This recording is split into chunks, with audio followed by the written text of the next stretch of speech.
Ya, bertemu lagi bersama saya Hendra di channel saya Hendra Komik.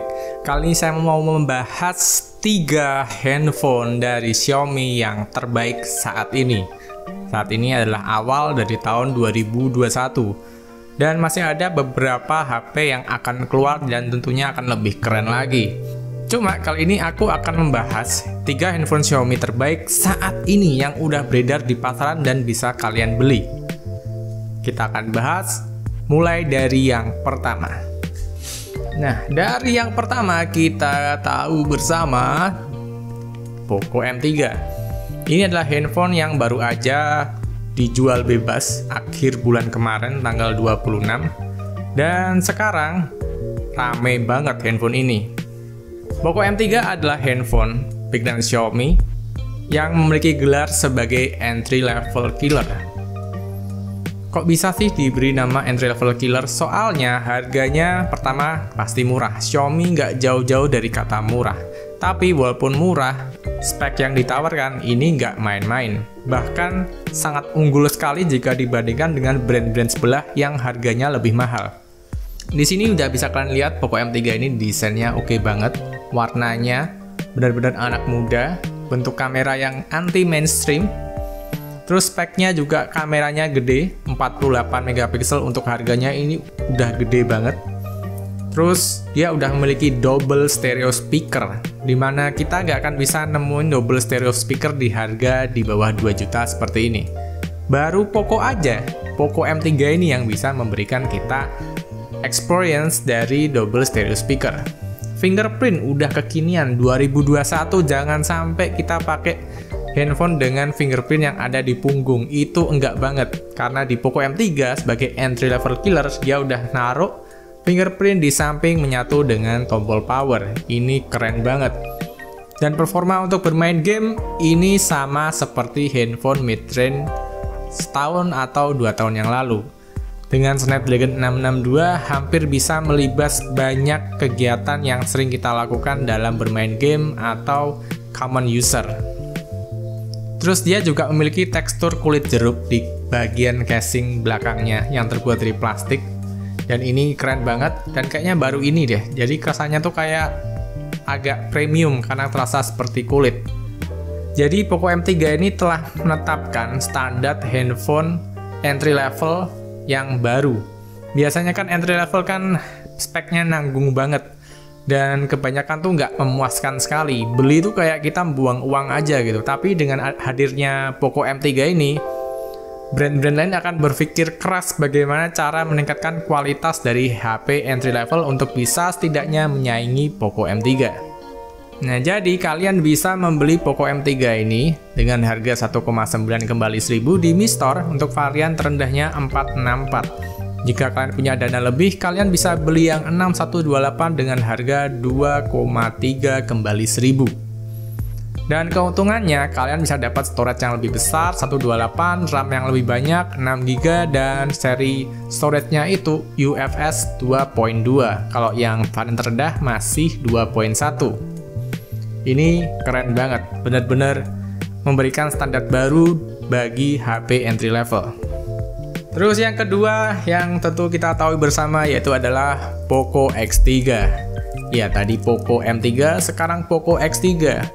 Poco X3 ini lebih keren lagi daripada Poco M3. Dia diberi gelar sebagai mid-range killer. Keren gak itu? Dan namanya ini, gelarnya mid-range killer ini emang gak main-main. Jadi di saat semua handphone masih gitu-gitu aja di kelas 3-4 juta, Poco dengan harga 3 jutaan dia bisa menawarkan fitur yang lebih banyak daripada brand lain. Bahkan dari brand Xiaomi sendiri, dari Redmi.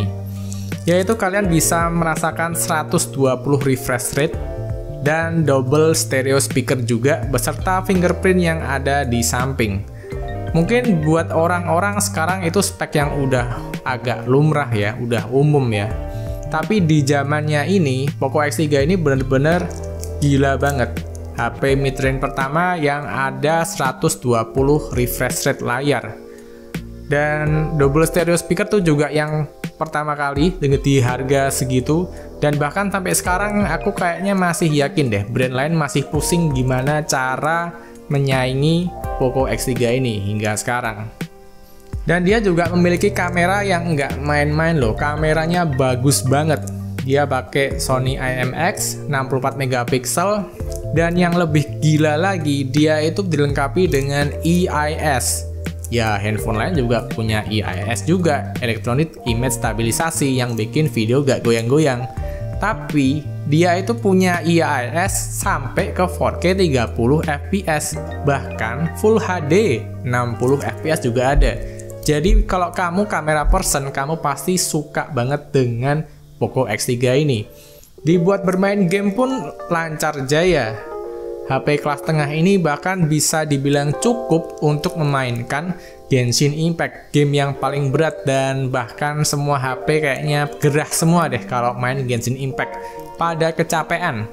Tapi di Poco X3 ini cukup bisa menghandle Genshin Impact walaupun bukan di settingan tertinggi.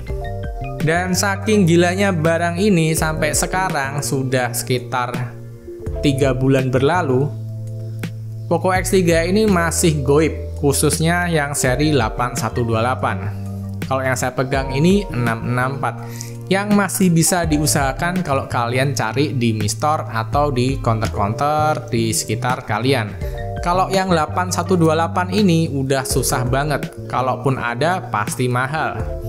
Terus ada yang bilang, aku lihat Poco X3 kok di deket rumahku banyak banget barangnya, nggak ada yang beli.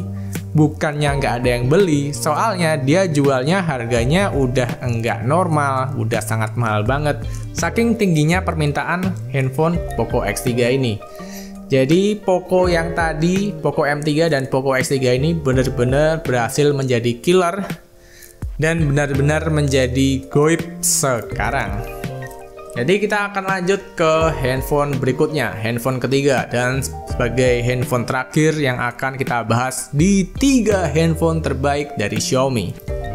Ya, handphone ketiga dari Xiaomi yang terbaik dan menurutku paling baik, dan sepertinya cocok disebut dengan flagship killer. Ya, yaitu adalah Mi 10T Pro. Mungkin beberapa di antara kalian yang jarang ngikutin channel ini akan berpikir, pasti Poco F2 Pro.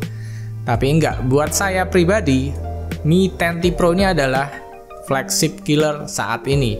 Emang sih, sebelum Mi 10T Pro ini keluar, aku yakin kalau Poco F2 Pro itu emang flagship killer. Tapi setelah ini keluar, kayaknya gelar itu harus digeser dan diwariskan ke Mi 10T Pro. Kenapa sih sampai sekeren itu? Harganya sih memang 699 ya, 7 juta kembali 1000. Cuma spek yang ditawarkan ini lebih gila lagi, lebih tidak main-main ya. Bahkan saking tingginya spek ini, handphone-handphone yang baru mau rilis di bulan ini atau bulan depan, dengan harga yang sama, aku melihat speknya ini jauh banget. Mi 10T Pro ini jauh menang banyak. Jadi speknya apa sih? Spek yang paling saya suka berhubung saya ada kamera person adalah kameranya tentu. Dia udah didukung 108 megapiksel dengan f yang sangat besar, 1,7 ke bawah. Jadi video yang dihasilkan dan foto itu terang, dynamic range-nya kena banyak. Terus untuk pengalaman bermain game, kita tidak perlu meragukan SoC dari Mi 10T Pro karena dia udah pakai Snapdragon 865. Apa sih yang nggak bisa dilibas sama Snapdragon 865? Terus layarnya, walaupun masih IPS, layarnya itu bagus, enak di mata. Rasanya itu kayak pas gitu, nggak terlalu nonjok gitu, bagus banget. Terus juga dia memiliki refresh rate 144 Hz. Padahal 120 Hz itu udah tinggi banget, ini 144 Hz. Dan selain itu, bodinya itu terkesan sangat premium banget ya, bodinya kaca. Frame-nya juga besi. Dan tulisan mereknya tuh minimalis banget. Jadi beneran kelihatan luxurious banget walaupun harganya cuma 7 juta kembali 1000. Saking kerennya Mi 10T Pro, aku tiap kali syuting sekarang selalu pakai Mi 10T Pro ini. Ya, dia ini kameranya bagus, 108 megapiksel, terang, dan ada optical image stabilisasinya. Jadi lebih stabil dibandingkan handphone-handphone yang hanya memiliki EIS saja. Dan tentunya udah mendukung 5G, walaupun di Indonesia sampai sekarang belum kelihatan ya 5G-nya. Cuma ya semoga ketika 5G ini tiba di Indonesia bisa langsung pakai dan menguji kekuatan dari Mi 10T Pro. Jadi Mi 10T Pro ini adalah HP yang paling worth it, yang bisa kalian pakai dalam jangka panjang banget sampai ke depan. Jadi inilah HP terbaik dari Xiaomi versi saya saat ini. Poco M3, Poco X3, Mi 10T Pro. Dan kesamaan dari mereka adalah sama-sama double stereo speaker. Jadi ketiga seri ini tuh adalah pelopor bagi double stereo speaker untuk semua handphone. Kameranya ada 48 megapiksel, 64 megapiksel, dan 108 megapiksel.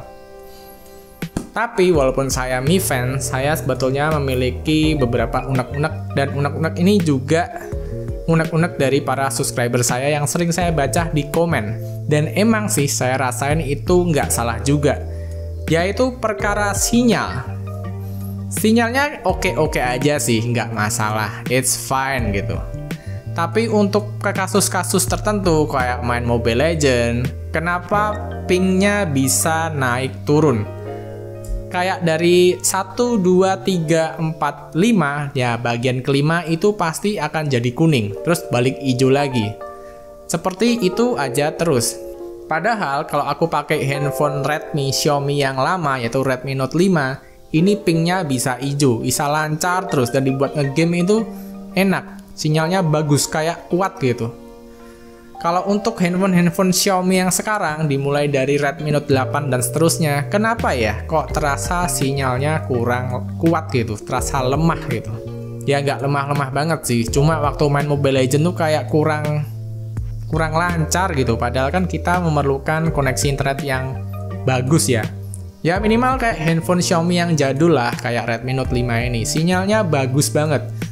Jadi sampai sekarang saya tuh seringnya mainnya pakai Redmi Note 5 yang saya tethering jika pakai kartu. Karena sinyalnya oke. Dan kayaknya itu aja sih unek-unek saya.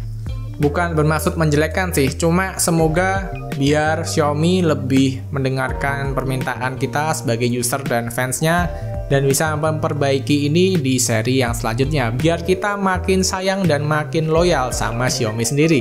Jadi kan sama-sama enak. Jadi sekian aja video pembahasan tentang 3 handphone Xiaomi yang terbaik. Jika kalian pingin cari handphone dari Xiaomi, ya kalian muter-muter ke sini aja. Kelas entry level, mid range, dan ya flagship killer sih, bukan flagship tapi flagship killer.